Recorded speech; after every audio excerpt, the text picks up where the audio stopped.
The rain was falling in a steady, rhythmic pattern against the windows, as though the sky itself was trying to hide the darkness creeping in from outside. It was the kind of night that made everything seem colder than it really was. Sarah sat on her bed, clutching her stuffed bear to her chest. Her little room, decorated in soft pastel colors, suddenly felt suffocating. Her eyes were wide, scanning every shadow in the corners of the room. She had never been afraid of the dark before, at least not until recently. For the last few weeks, Sarah's behavior had changed. She had grown quiet, withdrawn, and sometimes, when she thought no one was listening, she would whisper things to herself.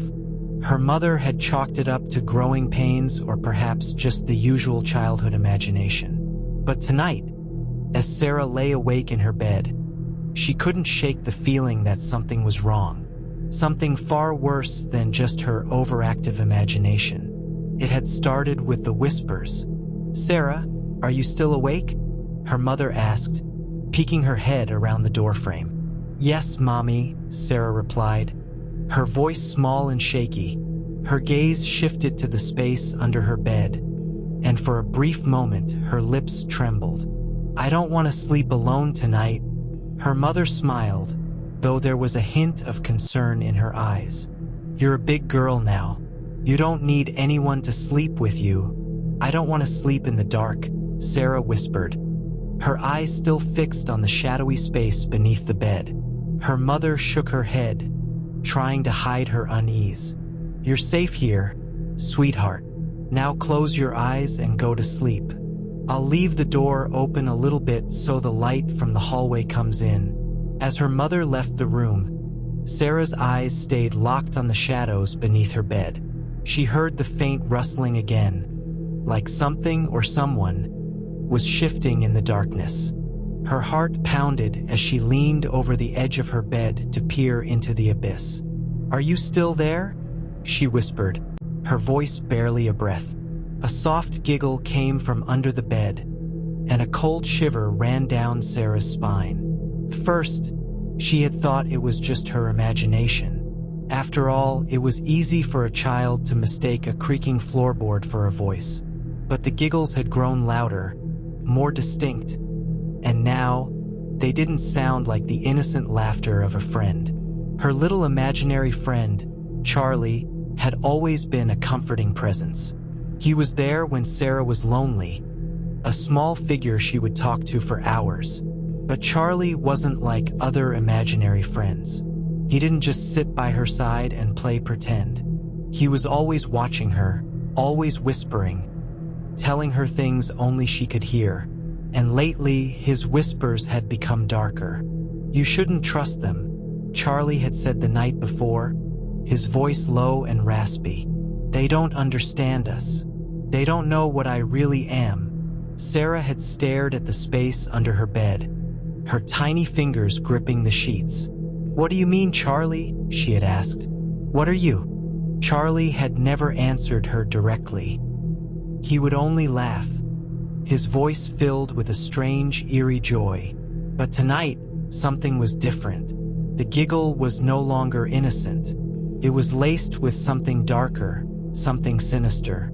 Her eyes flicked nervously toward the door, and she could hear her mother's soft footsteps retreating down the hallway. The house was silent, except for the occasional creak of the old wood settling. Another giggle echoed from under the bed, followed by a whisper. "Come closer, Sarah." Her pulse quickened, and her fingers tightened around the edge of the blanket. She had never heard Charlie sound like that before. There was no warmth in his voice now, no familiarity, only a coldness, an emptiness that made her blood run cold. Her curiosity battled with her fear. What was happening to Charlie? Was it just a trick of the mind, or had something else taken hold of him? With trembling hands, Sarah slowly slid off the edge of the bed and knelt down, her face just inches away from the wooden floor. She could see the faint outline of something in the shadows, a shape, a movement that didn't quite belong. And then she saw it. Two glowing eyes, pale, unblinking, stared back at her from the darkness. The breath caught in her throat, and for a split second, she couldn't move. She couldn't speak. She just stared, wide-eyed, as the creature's form began to take shape. It was no longer just a shadow. It was something real. "Come closer," the voice whispered again. But this time, it wasn't Charlie's voice. It was something older, something much darker. Sarah couldn't tear her eyes away. Her heart raced in her chest, her instincts screaming at her to run, to hide, but her body wouldn't listen. The thing under the bed began to shift, its limbs stretching, long and grotesque, like twisted branches reaching for her. A cold, rancid smell filled the air, and a low growl rumbled from the darkness. "Mommy!" Sarah screamed, but her voice was strangled by fear. She couldn't look away. She couldn't move. Suddenly, the creature's hand shot out from under the bed, its bony fingers grabbing her ankle. And just as quickly, the lights flickered and went out. Everything went black. Sarah's scream echoed through the darkness, but there was no answer, no sound, except for the ominous whisper that came from beneath the bed. "You can't escape me, Sarah. You belong to me now." The morning sun pierced through the curtains, bathing Sarah's room in warm, golden light. Her mother leaned against the doorframe, arms crossed, her face etched with concern. Sarah sat on the edge of her bed, her knees pulled to her chest, staring blankly at the floor. Her mother had found her there, trembling, unable to explain why the nightlight had been smashed or why her ankle was bruised. "Sweetheart," her mother said softly, "are you going to tell me what happened?" Sarah shook her head, her lips trembling. How could she explain the thing under her bed? How could she describe the glowing eyes, the claw-like hand, the voice that wasn't Charlie's anymore? Her mother would never believe her. No one would. "It was just a nightmare," Sarah whispered, though she knew it wasn't true. Her mother sighed, brushing a stray hair from Sarah's face. "You've been having a lot of bad dreams lately. Maybe we should talk to someone about it. A doctor or—" "I'm fine." Sarah cut her off, her voice sharper than she intended. Her mother frowned but didn't press the issue. After her mother left the room, Sarah finally let out the breath she had been holding. Her ankle throbbed where the creature had grabbed her. She pulled up her pajama pants, revealing faint bruises shaped like fingers. Her stomach churned, and her hands shook as she touched the marks. What did it want from her? That evening, Sarah avoided her bedroom. She lingered in the living room, pretending to be engrossed in a cartoon on the TV. Her mother watched her from the kitchen, her expression a mix of curiosity and worry. "Bedtime, Sarah," her mother called eventually. "You've got school tomorrow." Sarah's chest tightened. "Can't I sleep in your room tonight?"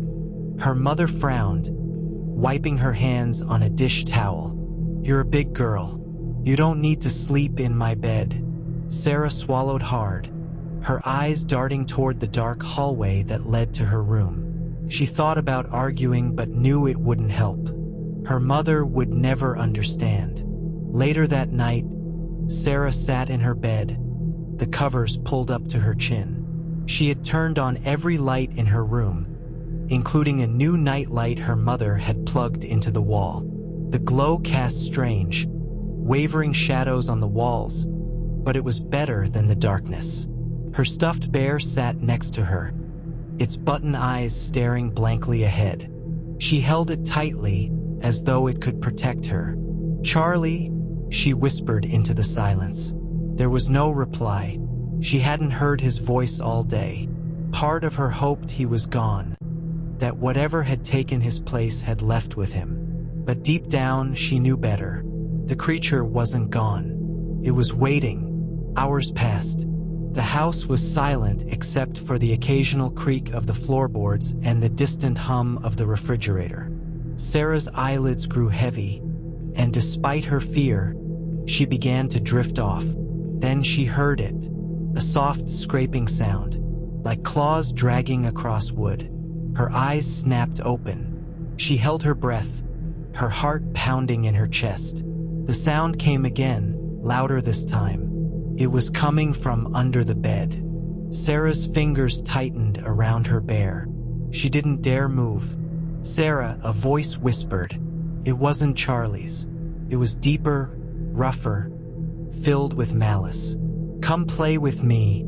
"No," Sarah whispered, tears streaming down her face. The bed creaked as something shifted beneath it. A low growl filled the air, sending a shiver down Sarah's spine. "You can't ignore me forever," the voice hissed. "You're mine." Suddenly, the nightlight flickered and went out, plunging the room into darkness. Sarah's scream caught in her throat as she felt the mattress dip, as though something was climbing onto the bed. "Mommy!" she screamed, finally finding her voice. The door burst open, and the overhead light flooded the room. Her mother rushed in, her face pale with fear. "What's wrong?" Sarah pointed to the bed, unable to speak. Her mother bent down, peering under it. "There's nothing here, sweetheart," her mother said gently, though her voice was trembling. "See?" But Sarah knew better. She had felt the weight on her bed. She had heard the voice. Her mother tucked her back in, smoothing her hair. "It's just your imagination," she said. "Nothing can hurt you." But as her mother left the room, Sarah heard the whisper again, faint but unmistakable. "Your mother can't protect you." Sarah's mother turned off the light and closed the door, leaving Sarah alone in the dark. But as the room fell silent, the whisper returned, louder this time. "I'm coming closer." The following day at school, Sarah felt like a ghost of herself. She sat quietly in her classroom, her eyes heavy from lack of sleep, her thoughts consumed by the events of the night before. The other kids whispered and laughed, oblivious to the darkness that loomed over her life. Her teacher, Mrs. Henderson, noticed her distant gaze. "Sarah, are you feeling all right?" she asked gently. Sarah nodded quickly, avoiding eye contact. She couldn't explain what was happening. Not to her teacher, not to anyone. Who would believe her? During recess, Sarah sat alone under the shade of a large oak tree. She watched the other kids play, their laughter feeling like a cruel reminder of the normal childhood she no longer had. "Hey, Sarah!" A voice broke her thoughts. It was Danny, the boy who sat next to her in class. He was holding a soccer ball and smiling brightly. "Wanna play?" Sarah shook her head. "I'm not feeling well," she mumbled. Danny frowned, his cheerful demeanor dimming. "Okay, maybe tomorrow?" "Yeah, maybe tomorrow," Sarah replied, though she doubted tomorrow would be any different. That evening, Sarah begged her mother to let her sleep on the couch. "Please, Mom, just for one night," she pleaded. But her mother, though clearly concerned, remained firm. "Sarah, you need to face whatever it is that's scaring you. Hiding won't make it go away." Sarah didn't argue further. She knew her mother meant well, but she also knew her mother didn't understand. This wasn't just fear. It was real. Night fell and Sarah found herself once again in her room. The door closed, the nightlight glowing faintly. She sat cross-legged on her bed, clutching her bear, her ears straining for the faintest sound. Hours passed.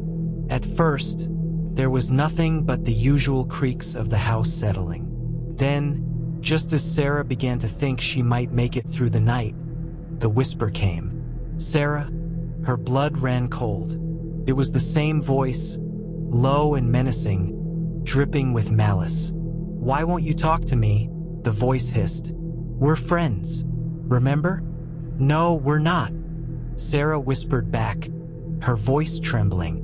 A chilling laugh filled the room, echoing off the walls. The sound made Sarah's skin crawl. "I've been waiting for you, Sarah," the voice continued. Come closer.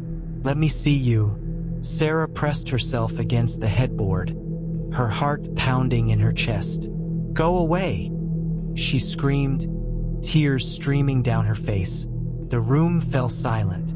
For a moment, Sarah thought it might actually be over. But then the bed shook violently, as if something massive was clawing its way out from underneath. "Sarah," her mother's voice rang out as the door burst open, the overhead light flooding the room. The shaking stopped instantly, and the whisper was gone. Sarah stared at her mother, her chest heaving, her face pale with terror. "What is going on in here?" her mother demanded, her voice sharp with a mix of fear and frustration. "It's under the bed," Sarah said in a small voice. "It's trying to get me." Her mother sighed heavily, clearly torn between concern and disbelief. "Sweetheart, we've talked about this. There's nothing under your bed." "There is. I swear," Sarah insisted. Her mother knelt down, lifting the edge of the bedspread. "Look," she said, her tone firm but kind. "See? There's nothing here." Sarah didn't look. She couldn't. Later that night, after her mother had tucked her back in and returned to her own room, Sarah lay awake, her body rigid with fear. She didn't dare close her eyes. She didn't dare move. The room was silent, but Sarah knew better than to trust the quiet. She clutched her bear tightly, whispering a silent prayer. Hours passed, and just when she thought she might make it until morning, a new sound broke the silence. It was faint at first, like a soft tapping, but it grew louder and more distinct. Tap, tap, tap. It was coming from her closet. Sarah's breath hitched. She stared at the closet door, her heart hammering in her chest. The tapping continued, steady and deliberate. Then the whisper came again, but this time it was closer. "Let me out." The closet door creaked open a fraction, and Sarah saw it. A pair of glowing red eyes staring back at her from the darkness. The eyes blinked once, and the voice came again, louder and more insistent. "Let me out, Sarah. Let me in." Sarah froze in place, unable to look away from the glowing red eyes peering out from the closet. Every instinct screamed at her to run, but her body refused to move. The soft, menacing voice sent chills down her spine. "Let me out, Sarah. I'm waiting," the voice coaxed. The closet door creaked open a little further, and Sarah caught a glimpse of something slithering in the shadows. It was too dark to see clearly, but the shape seemed wrong, unnatural. Long, thin limbs coiled and uncoiled, reaching toward her. "No!" Sarah screamed, finally finding her voice. She grabbed her bear and bolted out of bed, racing to the door. As her trembling hands reached for the doorknob, it twisted and opened on its own. Sarah stumbled backward, expecting the creature to emerge, but instead, her mother stood in the doorway, her face etched with worry. "Sarah, what's wrong now?" her mother asked, her voice heavy with concern. "It's in the closet," Sarah gasped. "I saw it." "Its eyes," her mother sighed and turned on the overhead light. The room was instantly flooded with a warm glow, banishing the darkness. She walked to the closet, her movements deliberate and slow. "Honey, you have to stop scaring yourself like this." "No, Mom, don't," Sarah pleaded, but her mother ignored her, swinging the closet door open. The closet was empty.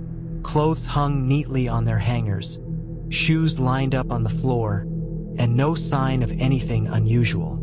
Her mother turned back to her with a soft, sympathetic smile. "See? Nothing's here," she said, kneeling to Sarah's level. "You're letting your imagination get the better of you." Sarah shook her head frantically. "It was there. I swear." "Talk to me, Mom." Her mother hugged her tightly. "You're just overtired, sweetie. You need a good night's sleep. Why don't you come sleep in my room tonight?" Relieved, Sarah nodded. clutching her bear tightly as she followed her mother down the hall. Sarah lay on her mother's bed, the faint scent of lavender from her mother's pillow offering some comfort.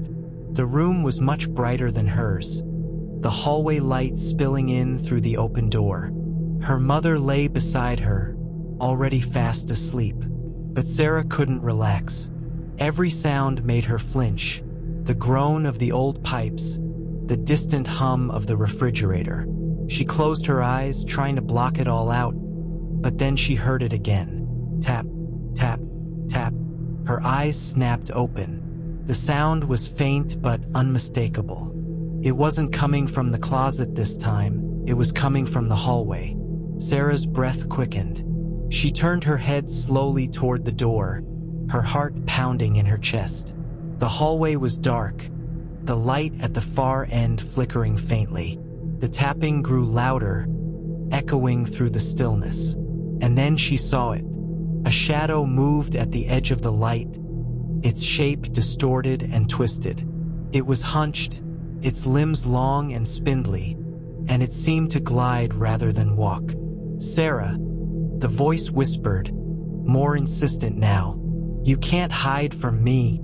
Sarah squeezed her eyes shut, clutching her bear so tightly that its stuffing threatened to burst. She whispered a prayer under her breath, hoping the creature would go away. The tapping stopped. For a moment, there was silence, and Sarah dared to open her eyes. The shadow was gone. When Sarah woke, the sunlight streaming through the window felt like a blessing. The night's terrors seemed almost unreal in the daylight, but the memory of those glowing eyes and the shadowy figure lingered in her mind. Her mother was in the kitchen, humming softly as she made breakfast. Sarah hesitated at the edge of the room, unsure how to explain what she had seen. "Good morning, sweetheart," her mother said cheerfully. "Did you sleep better?" Sarah nodded hesitantly, not wanting to upset her mother. "Yeah, I guess," but she knew she couldn't ignore what was happening. After breakfast, she went to her room and sat on her bed, staring at the closet. Something was in there, and it wasn't going to leave her alone. That's when she remembered the book. A few months ago, Sarah had found an old journal in the attic while playing. It was filled with strange symbols and stories about spirits and monsters. At the time, she thought it was just a silly game, but now she wondered if it might hold answers. She climbed up to the attic, her heart racing as she rummaged through the dusty boxes. Finally, she found it, the journal, its leather cover cracked and worn. Flipping through the pages, Sarah stopped at an illustration of a creature with glowing red eyes and twisted limbs. The caption read, "The Watcher," a being that preys on fear, growing stronger with each scream. Her stomach turned. The description matched exactly what she had seen. The journal explained that the only way to banish the creature was to confront it directly and take away its power. Sarah's hands trembled as she closed the book. She didn't know how she would do it, but one thing was clear. She couldn't run anymore. That night, Sarah sat on her bed, the journal open beside her, a flashlight in her hand. She stared at the closet, her resolve growing stronger. "I'm not afraid of you," she whispered into the darkness. But the voice replied, colder and more menacing than ever. "Then come closer, Sarah. Let's see how brave you really are." The house was cloaked in an uneasy silence, broken only by the faint rustle of leaves against the window. Sarah sat rigid on her bed, her heart thundering as the flashlight's beam trembled in her hands. The journal's ominous instructions replayed in her mind. To defeat the Watcher, confront it in its lair and strip it of its power. But the thought of stepping into the dark, uncharted abyss of the closet made her stomach churn. The memory of those glowing red eyes haunted her. Yet she knew there was no escaping this. "Sarah, it feeds on your fear," she whispered to herself, repeating the words from the journal. "If you stay calm, it won't win." Easier said than done. She had spent the afternoon preparing for this moment. She tucked her flashlight, the journal, and her beloved teddy bear into her backpack. The bear wasn't much for protection, but it gave her comfort. She'd also taken her mother's handheld mirror, remembering the journal's cryptic note. A reflection reveals the truth. Sarah took a deep breath and slid off the bed. She approached the closet with slow, measured steps. Each creak of the floorboards seemed deafening. Standing before the closet door, she hesitated. The air felt colder here, heavier, as if the darkness inside was alive and waiting. Her fingers brushed the handle. She flinched at the chill of the metal but gripped it tightly. "I'm not afraid of you," she said aloud, her voice shaking. The closet door creaked open, revealing the gaping void within. Sarah aimed her flashlight into the closet, its beams slicing through the shadows. At first, all she saw were her clothes hanging limply and the stack of shoeboxes at the bottom. But as she stepped closer, the shadows seemed to shift, pulling her deeper. The journal had warned of this. The Watcher's lair was not confined by walls. It existed in a realm of its own, accessible through the closet.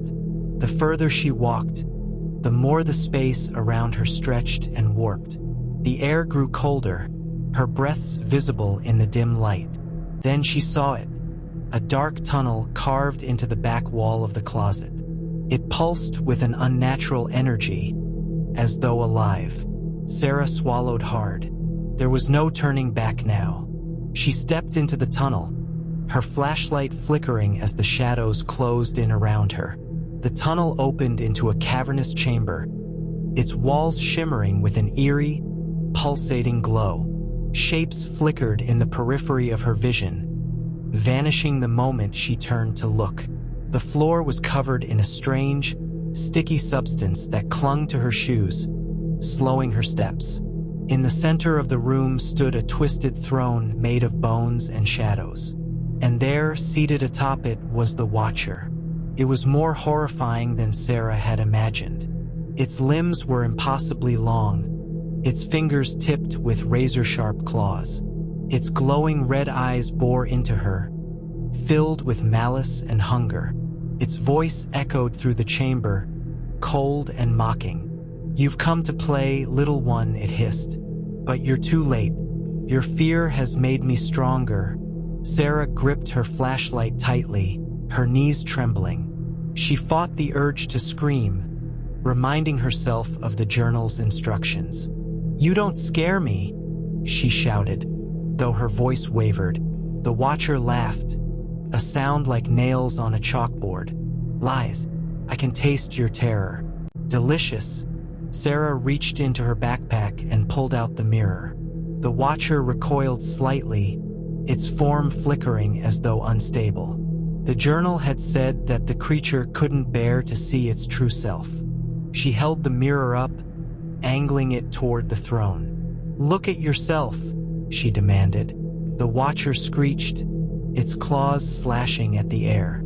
Its reflection appeared in the mirror, grotesque and distorted. The creature writhed, its form flickering like a dying flame. But the chamber began to shake, and the shadows around her thickened. "You think you can defeat me with a mirror?" it roared, its voice filling the cavern. "Your fear fuels me. You'll never be free." Sarah clenched her fists. "I'm not afraid of you anymore." She remembered the journal's final instruction. Face your deepest fear and claim your power. Taking a deep breath, she stepped closer to the throne. The mirror still held high. "You don't control me," she said, her voice growing steadier. "You're nothing but a shadow, and I'm not afraid of shadows." The Watcher let out a deafening roar, its form unraveling as the mirror's light reflected its true nature. The cavern trembled violently, and the walls began to close in. But as Sarah stepped forward, the ground beneath her gave way, plunging her into darkness. She screamed, clutching her bear as she fell into the void. The Watcher's voice echoed around her, a chilling promise. "This isn't over, Sarah. You're mine." Sarah's scream echoed endlessly as she fell into the pitch-black void. The air around her was cold and thick, pressing against her skin like an invisible force. Her flashlight tumbled from her grasp, its beam swallowed by the darkness, leaving her utterly blind. But then, just as suddenly as the fall began, it stopped. She landed on something soft but unsettlingly warm. It pulsed beneath her like a living creature, shifting as if alive. Disoriented and breathless, Sarah scrambled to her feet. Her backpack had slipped from her shoulders during the fall, and she frantically searched for it. Her fingers brushed against the familiar fabric, and relief washed over her as she secured it again. The darkness around her was oppressive, but a faint, sickly green light began to seep in from nowhere, illuminating her surroundings. The surface beneath Sarah's feet resembled writhing vines, glistening with an otherworldly sheen. They twisted and moved, making it difficult to maintain her balance. The cavern she had landed in seemed endless, with grotesque shapes and twisted structures jutting out from the walls. Shadows danced in the corners of her vision, and whispers filled the air, low, guttural murmurs that sent chills down her spine. "Hello," she called out, her voice trembling. The whispers grew louder, overlapping until they became an unintelligible cacophony. Sarah clasped her hands over her ears, but the noise seemed to come from inside her head. She tried to focus on the journal's teachings. Stay calm. Do not let the fear take over. Sarah. Her name was spoken softly, almost tenderly. She froze, her heart hammering in her chest. The voice was unmistakable. It was her father's. "Dad," she whispered, turning toward the sound. There, just a few feet away, stood a figure bathed in the eerie green light. It was her father, or at least it looked like him. His kind eyes and warm smile were exactly as she remembered. "Sarah, come here. It's okay. I'm here to take you home," he said, holding out his hand. She took a hesitant step forward, tears welling in her eyes. But then she stopped. Something wasn't right. The journal's warnings echoed in her mind. "The Watcher will deceive you." "Prove it," she said, her voice shaking. "Prove you're real." The figure's smile faltered.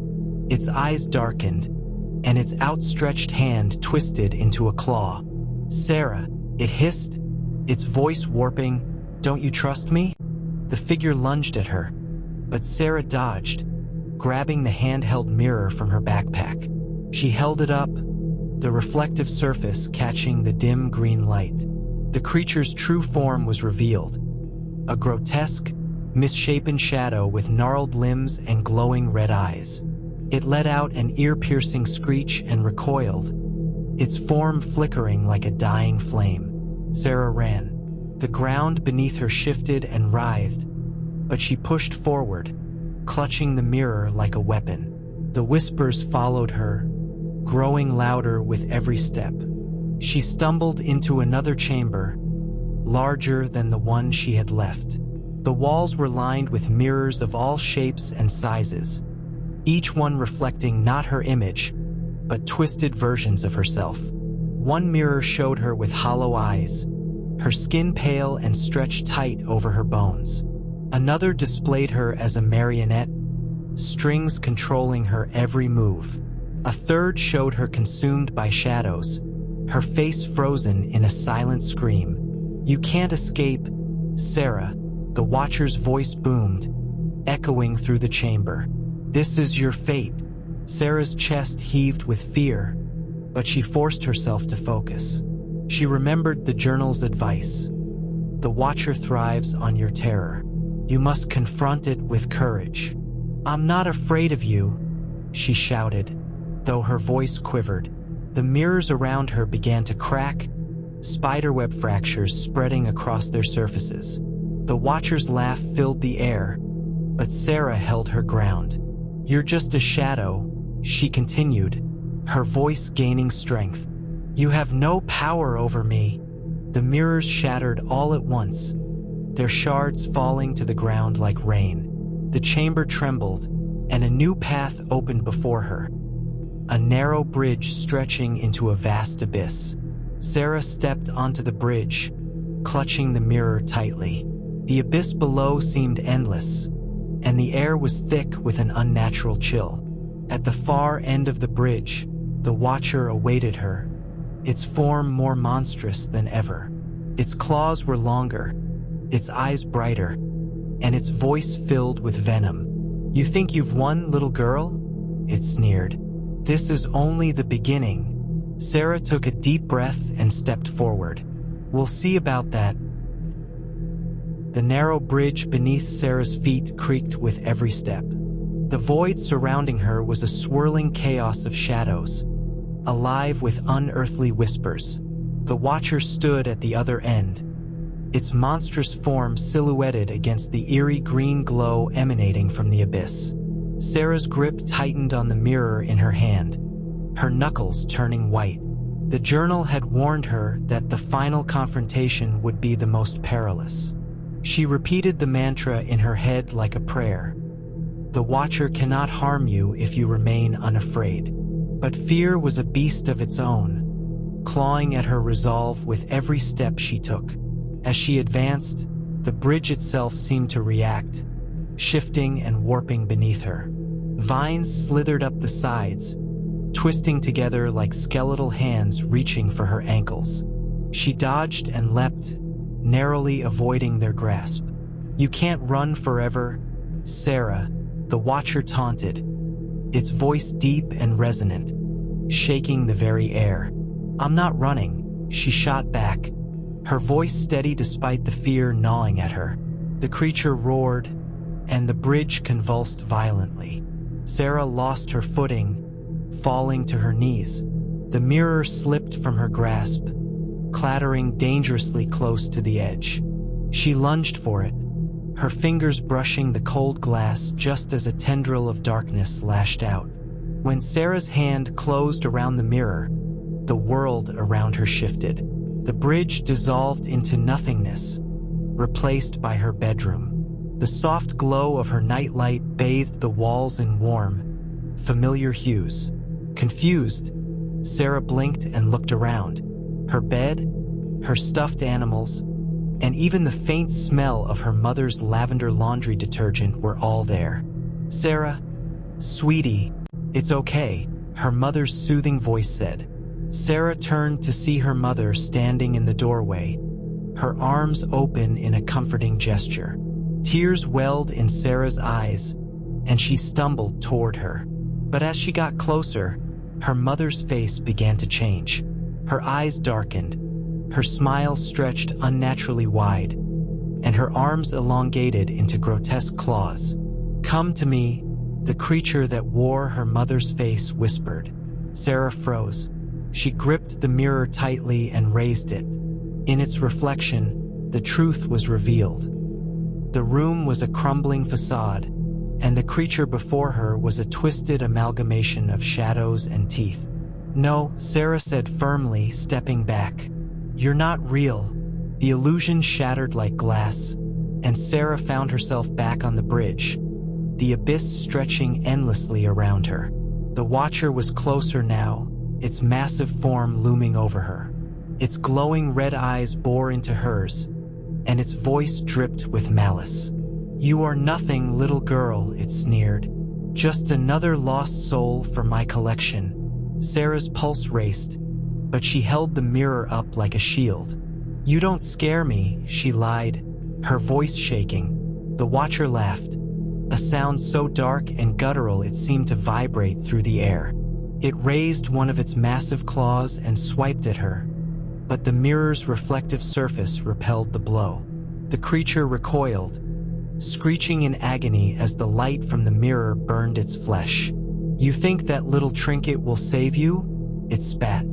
"It's not the mirror," Sarah said, her voice growing stronger. "It's me. You can't control me anymore." The Watcher began to shift, its grotesque body writhing and contorting. It shrank, its monstrous form collapsing in on itself until it was no larger than the shadow Sarah had first seen under her bed. It slithered toward her, its voice now a raspy whisper. "I was always a part of you, Sarah. Your fear gave me life. Without it, I am nothing." Sarah stared down at the shadow, her heart heavy. "Then it's time for you to go." She placed the mirror on the ground, angling it to reflect the creature's twisted form. The green light from the abyss intensified, and the shadow began to disintegrate, its edges fraying like smoke in the wind. "You will always fear the dark," it hissed, its voice fading. "And I will always be waiting." With a final, ear-splitting screech, the watcher vanished, leaving behind only silence. The bridge began to crumble beneath her feet, the vines dissolving into ash. Sarah ran, her legs burning with effort. The journal's teachings echoed in her mind. The only way out is forward. Ahead, a faint light appeared, growing brighter with every step she took. She reached for it, her lungs burning, and leapt into its warmth just as the bridge collapsed into nothingness. Sarah woke with a gasp, her body tangled in her bedsheets. Sunlight streamed through her window, bathing her room in golden light. She sat up, clutching the journal in her hands. It was over, but as she glanced at the space beneath her bed, a chill ran down her spine. The shadows there seemed darker than they should have been, and for a brief moment, she thought she heard a whisper. "Sarah?" The warmth of the morning sun bathed Sarah's room, but the unease in her chest remained. The shadows under her bed seemed to stretch unnaturally long in the sunlight, as if resisting its warmth. She stared at the journal, its weathered cover marked with cryptic symbols. Though the watcher was gone, a lingering sense of foreboding clung to her. "What if it's not over?" she whispered, her voice trembling. As Sarah prepared for school, she kept stealing glances at the dark space beneath her bed. Every creak of the floorboards and rustle of the wind made her heart race. At school, she struggled to focus. Her classmates' chatter felt distant, and even her teacher's voice seemed muffled. In her mind, the watcher's last words echoed, "I will always be waiting." That night, as the moonlight spilled through her window, she felt the familiar tug of fear. Crawling into bed, she left the light on, the journal clutched in her hands. The first whisper came just as she began to drift off. "Sarah?" Her eyes snapped open, her heart pounding. She sat up, gripping the journal tightly. "Who's there?" she demanded, her voice shaky but firm. No response. Desperate for answers, Sarah flipped through the journal. A passage near the end caught her eye. The creature thrives on fear, but if destroyed incompletely, its essence lingers, seeking another host. It must be banished entirely with the light of courage, for only then will it cease to exist. Sarah's stomach churned. The light of courage? What did that even mean? She read further, the words on the page blurring as sleep tugged at her. But she didn't dare close her eyes. The next few nights were worse. Shadows on the walls moved of their own accord.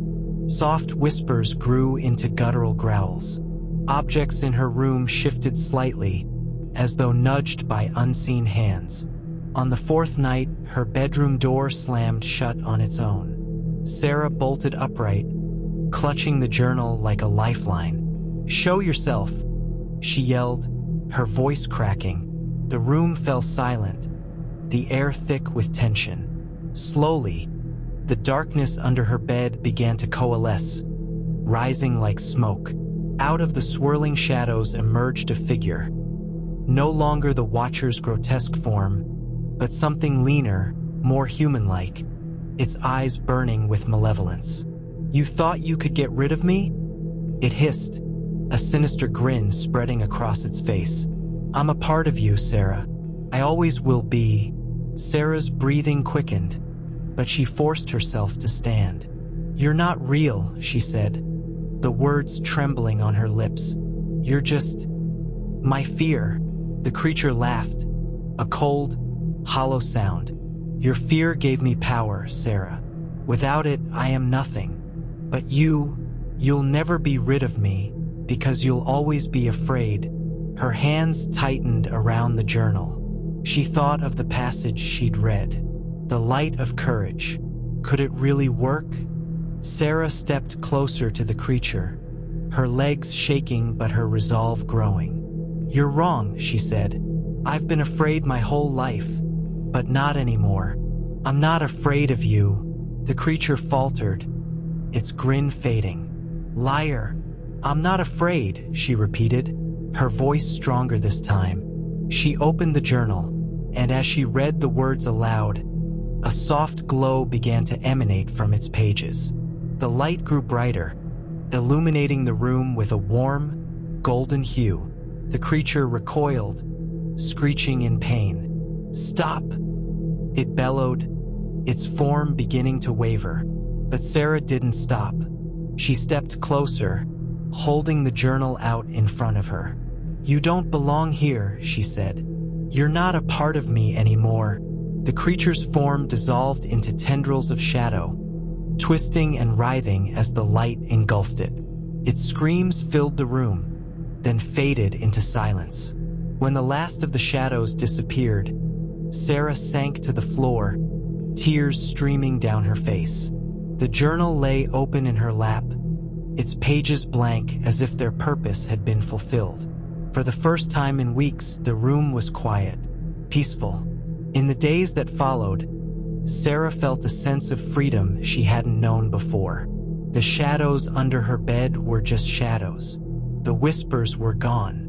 She still kept the journal on her nightstand, a reminder of what she'd faced and conquered. One evening, as she drifted off to sleep, she thought she heard a faint whisper. But this time she smiled, because she wasn't afraid anymore.